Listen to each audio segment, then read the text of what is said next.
grateful that you're all here with us. We want to start out this morning. Tony, you're supposed to come back this way.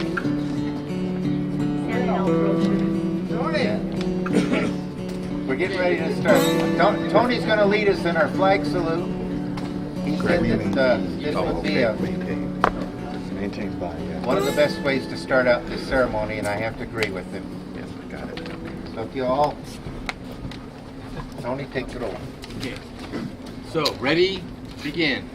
I pledge allegiance to the flag of the United States of America and to the republic for which it stands, one nation, under God, indivisible, with liberty and justice for all. We have a World War II veteran with us today, right here. Thank you for your service.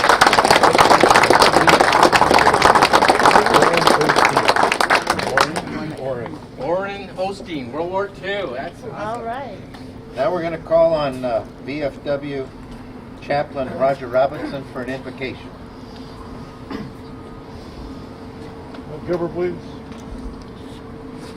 Almighty God, Father of all mankind and Judge over all nations, we ask that you bless this memorial service in the hearts of those who are gathered here to pay tribute to those that have made the supreme sacrifice.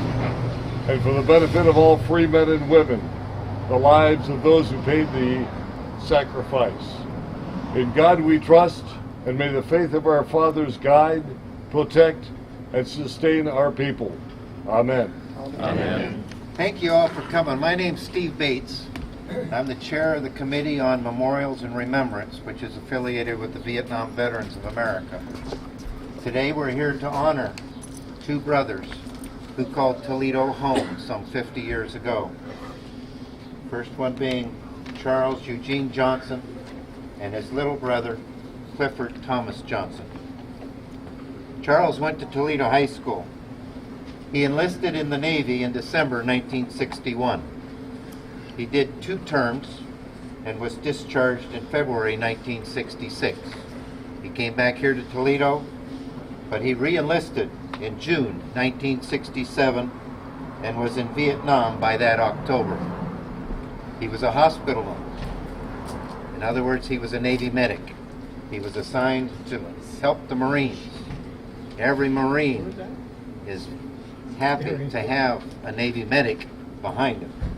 Unfortunately, doing his job as a medic, Charles Eugene Johnson fell February 8, 1968. His little brother, Clifford, went to school here in Toledo, but he went to high school in Portland.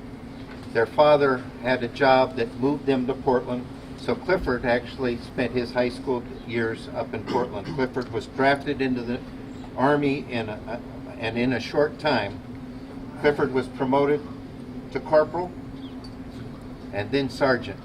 At the age of 21, Clifford was a sergeant, a leader of men, a platoon leader. He was good at what he did. He went to Vietnam in October 1970 and was wounded on December 7th, 1970 in an incident. He succumbed to those wounds 2 weeks later on December 26, 1970. Please join me in a moment of silence and prayer as we proceed to honor these two brothers, heroes who died in Vietnam.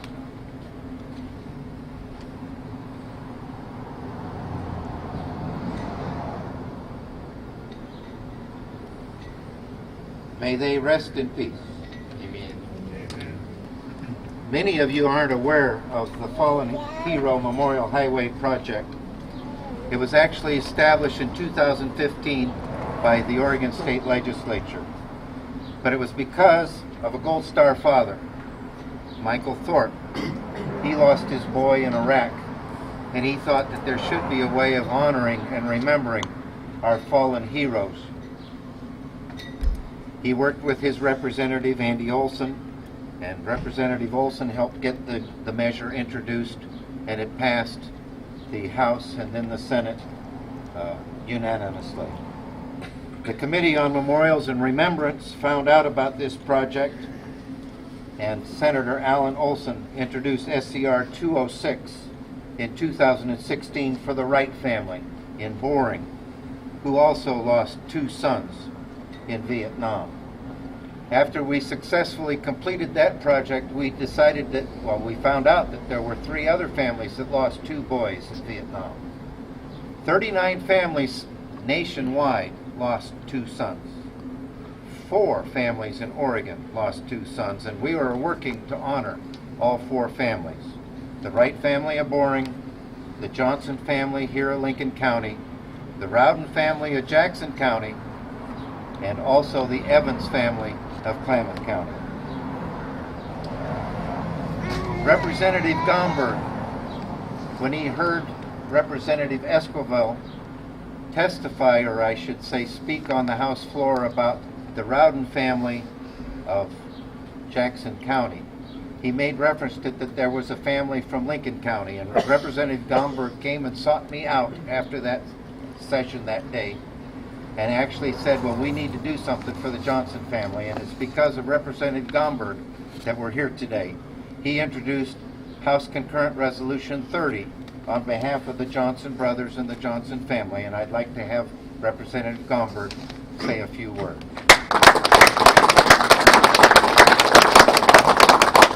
Thank you so much. And thank you so much, everybody, for coming out today. What a beautiful morning it is, and what a very special morning it is. And to those of you that have worn the uniform, I want to say thank you for your service. Thank you for your continuing service to our Oregon vets and to our country. To those of you that are family members of those that have worn the uniform, I want to thank you for your service and sacrifice as well. And today we really are here to talk about sacrifice, because as you heard, while there are a number of families here in Oregon that lost a son or a daughter in Vietnam, that there were only 4 families that lost 2 sons in Vietnam, one of them from here in Toledo. And as I involved myself in this process and began to draft legislation, and there's copies of the bills over here if you'd like to look at them, I learned what a unique situation this is. We have Charles Johnson, a Navy corpsman, who enlisted 3 times and died, was lost at the age of 23. His younger brother, Clifford, in the U.S. Army, lost at age 21. But of the 4 families in Oregon, we didn't find, I believe, another family where 2 different services were represented. That was unique, that was important. But there's something else, and that is when these 2 young men were lost, their family was lost as well, because there were no spouses, there were no children, their siblings passed away, and ultimately the Johnson family passed away. A family lost to Oregon through the sacrifice of these 2 brothers. I think that says something to the nature of their sacrifice and the loss that all of us sustained here.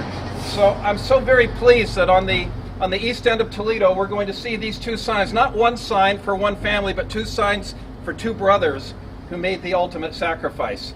And that's going to remind people as they drive through our community of the kind of people that live here in Toledo and here in Lincoln County. But there's something else I want to say, because we are now at a different period in our American history. We are now at a point where we have had 16 years of sustained active combat. The longest period of active combat in our nation's history.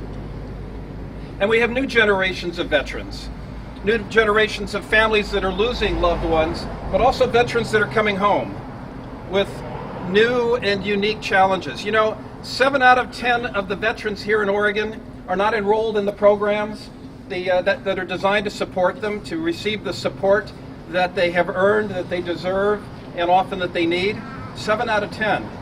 And we are seeing increasing levels of mental illness, of homelessness, of joblessness, and ultimately of suicide in a new generation of Oregon veterans. A serious, serious problem that we need to address. And that's why I was so pleased to see Measure 96 work its way through the last ballot that spoke to significantly increasing the amount of support that we give to Oregon veterans. And we brought that measure, that expectation from Oregon voters through the legislative process, ultimately funding veterans programs in Oregon, not at the $28 million that Oregons expected when they passed Measure 96, but actually at about $31 million in programs that are going to provide mental health support and housing support and hotlines, and here in Lincoln County, additional veteran service officers in different parts of the counties, so that the support and the help and the camaraderie that people need and deserve is going to be available to them. So when we talk about sacrifice, certainly we recognize those that have served in the past, but I think it's important to remember those that are serving now, those that are continuing to serve, and the special needs that they bring home when they return to us. So again, I want to thank all of you for being out here today. It's a remarkable day, and I'm going to be very proud to see the 2 Johnson signs on the north end of Toledo, remembering a Johnson family that isn't here anymore, but reminding people on a daily basis of their sacrifice and their commitment, and to the nature of sacrifice that all veterans bring to our community. Thanks so very much. Thank you, Representative Gomberg. As I said, we wouldn't be here today if it weren't for his efforts with the House of Representatives, and then that bill went over to the Senate, and actually I believe that bill was carried by Senator Roeblen. Now, Senator Roeblen is unable to be here today. There was talk that perhaps his chief of staff might be able to make the attendance. She's right here. We're pleased to have you, and thank Senator Roeblen for carrying the bill for us in the Senate. With that said, without the state legislature doing their job, we wouldn't be here. But if it weren't for a commissioner, your commissioner Bill Hall, stepping up and talking to his colleagues and actually funding these signs, we wouldn't be here either. So at this point in time, I would like to introduce Commissioner Bill Hall. Thank you, Steve. Thank you, everybody, for being here today. So many thank yous that are well-deserved to Steve and his committee, to our legislative champions, certainly to my colleagues, Commissioner Doug Hunt, who is here, and also Commissioner Terry Thompson, who could not make it. You know, the County Veteran Service Officer Program is an outstanding partnership between the counties and the states, jointly funded by both. A lot of people, I think probably most people here, but I'm always surprised to learn how many people think those folks are state employees or federal VA employees, but actually, of course, they're county employees. They're there to advocate for the men and women who have served. And we take very seriously, very deeply, our commitment to honor the living men and women who have served their nation, and also to honor those who have made the ultimate sacrifice. So when I was able to present the request to Commissioners Hunt and Thompson to fund the manufacture and the placement of these signs, they offered a very quick and enthusiastic yes. So I thank them both. But of course, the biggest thank you of all is to the Johnson family for their ultimate sacrifice. And how really do you find words that can adequately sum that up? You really can't, but I turn to the most eloquent of all of our presidents, Abraham Lincoln. And you may recall one of the most famous letters in American history, the president's letter in 1864 to Mrs. Lydia Bixby. The president had been informed that all 5 of her sons had been lost in battle during the Civil War. All 5 of them had served. Actually, 2 had been killed in battle, but that certainly does not diminish the amazing words of comfort he offered to her in this letter. It's only a few sentences, so I'd like to read it now. Dear Madam, I have been shown in the files of the War Department a statement of the Adjutant General of Massachusetts that you are the mother of 5 sons who have died gloriously on the field of battle. I feel how weak and fruitless must be any word of mine which should attempt to beguile you from the grief of a loss so overwhelming, but I cannot refrain from tendering you the consolation that may be found in the thanks of the Republic they died to save. I pray that our Heavenly Father may assuage the anguish of your bereavement and leave you only the cherished memory of the loved and lost and the solemn pride that must be yours to have laid so costly a sacrifice upon the altar of freedom. Yours, very sincerely and respectfully, Abraham Lincoln. Thank you, Commissioner Hall. And now we're going to call on General Inyart to come and speak a few words, a two-star general who understands military service and sacrifice.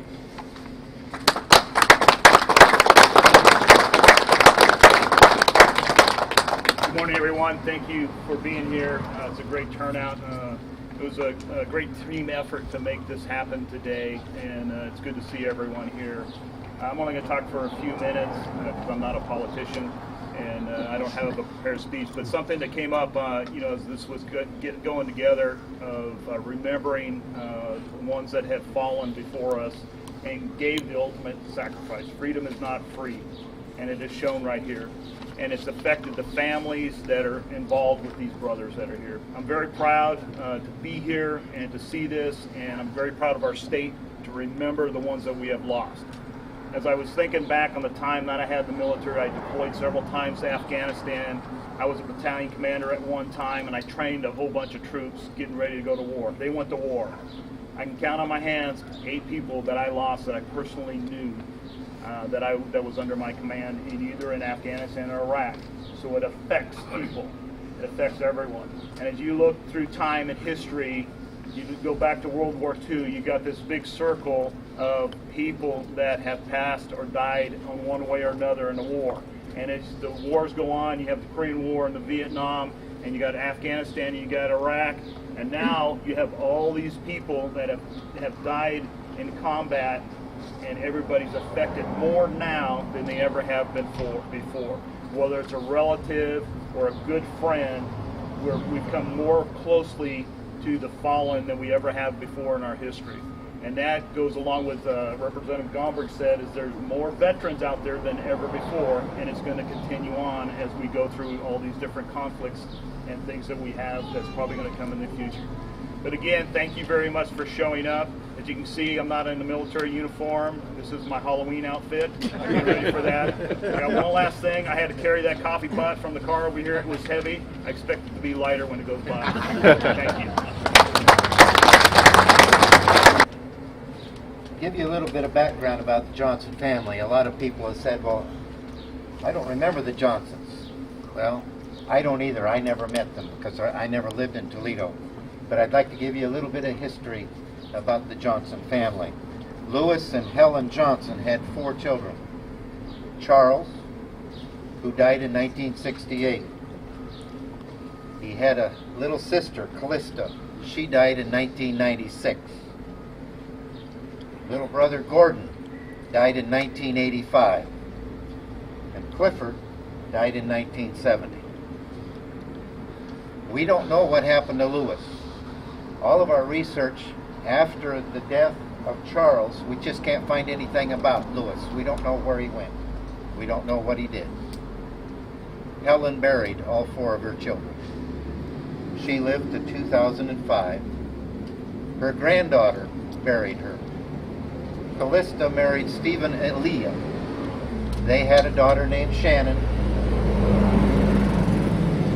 Callista died in 1996, and Shannon lived with Grandma and helped Grandma. Shannon died in May of 2016. There are no survivors. This branch of the Johnson family tree is dead.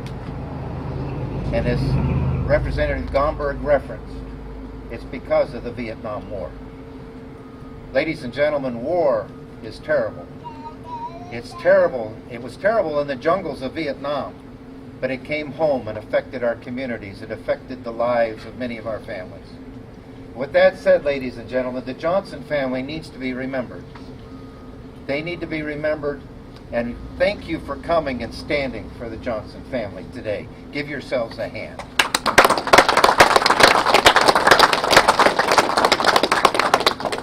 With that said, we have copies of House concurrent resolution 30.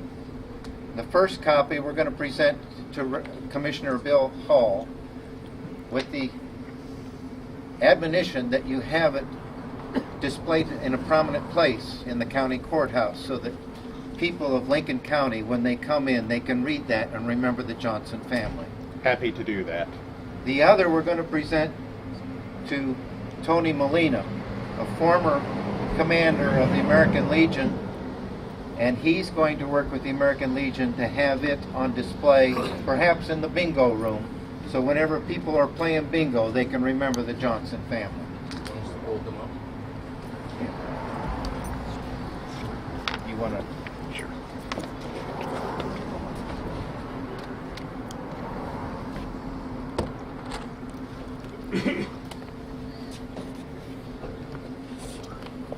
And with this, I ask each and every one of you to share the Johnson story. Let us perpetuate the memory of the Johnson family. Let us remember what war means and what war does.